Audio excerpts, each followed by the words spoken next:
It's so important to me to see the single sentence that was in our Bloomberg reporting on the New York State Financial Services regulatory body.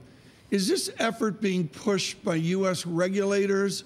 Are they cooperating? Are they tangential? What are they to the EU regulators?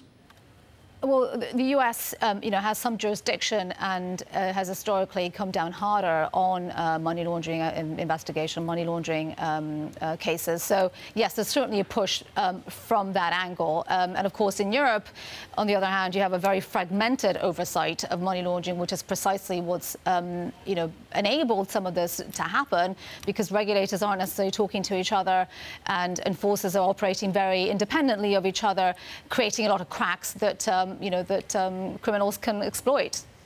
Well, they can exploit it and move forward, but what is the next step? I mean, as Francine mentions, we go bank to bank to bank to bank. Does a pro like you just assume there's 4 more banks behind this?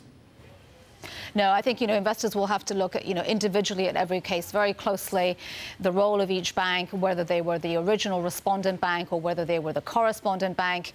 I think it's, it's a bit dangerous to tar everybody with the same brush, but clearly, there is an awful lot that needs to be done, particularly on the oversight side, so that these cases don't, proliferate themselves, continue over coming years.